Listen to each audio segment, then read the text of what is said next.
Hi friends, మరో breakfast అయితే మీ ముందుకు వచ్చానండి. అదే ఓట్స్ ఆమ్లెట్. దానికోసం అని చెప్పేసి నేను ఒక హాఫ్ గ్లాస్ ఓట్స్ తీసుకొని వాటిని ఫ్రై చేస్తున్నాను. చేసి పౌడర్ చేసి అయితే పక్కన పెట్టుకుంటున్నాను. ఇది ఓన్లీ ఒక చిన్న పాపకి చేస్తున్నాను కాబట్టి నేను 1 ఎగ్ అయితే తీసుకుంటున్నాను. పెద్దవాళ్ళకైతే మీరు 2-3 ఎగ్స్ అయితే తీసుకోవచ్చు. అందులోకి మనం పౌడర్ చేసుకున్న ఓట్స్, క్యారెట్, ఆనియన్, కొత్తిమీర ఉంటే కొత్తిమీర కూడా వేసుకోవచ్చు అండి. మిరియాల పొడి తీసుకుంటున్నాను నేను కారంకి బదులుగా. సాల్ట్ అండ్ కొంచెం పాలు వేసి అయితే కలుపుకోవాలి. ఇది ఎలా అంటే మన దోశ బ్యాటర్ ఉంటుంది కదా, అలా అయ్యేంత వరకు అయితే మనము మిక్స్ చేసుకుందాము. నెక్స్ట్ ఒక ప్యాన్ హీట్ అయిన తర్వాత ఆయిల్ వేసేయాలి. ఆయిల్ హీట్ అయిన తర్వాత మనం తీసుకున్న బ్యాటర్ ఏదైతే ఉందో అది దోశలాగా వేసి స్ప్రెడ్ చేసుకోవాలి ప్యాన్ మీద. సో ఫ్రెండ్స్, ఇదైతే మంచి న్యూట్రిషనల్ ఫుడ్ అని చెప్పొచ్చు. ఫైబర్, ప్రోటీన్ అన్నీ అయితే చాలా బాగుంటాయి.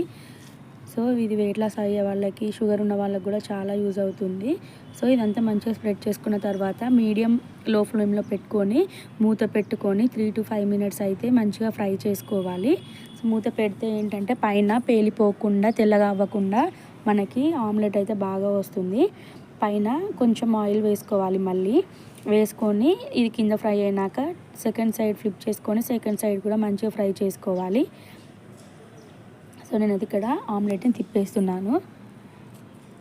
సో మీకు ఇంకా ఇష్టం అనుకుంటే దీంట్లోకి వెజిటబుల్స్ వేరే ఆలు అలాంటివి ఏమైనా కూడా యాడ్ చేసుకోవచ్చు. నేను ఓన్లీ ఆనియన్ అండ్ క్యారెట్ అయితే యాడ్ చేశాను. అండ్ ఓట్స్ కూడా పౌడర్లా కాకుండా నార్మల్ ఓట్స్ కూడా వేసుకోవచ్చు. కాకపోతే మనకి ఫ్రై అవ్వడానికి టైం అనేది కొంచెం ఎక్కువగా పడుతుంది. సో ఇక్కడ 2 సైడ్స్ కాలినాక మనం ప్లేట్లోకి సర్వ్ చేసుకుంటే ఓట్స్ ఆమ్లెట్ అయితే రెడీ. Please subscribe.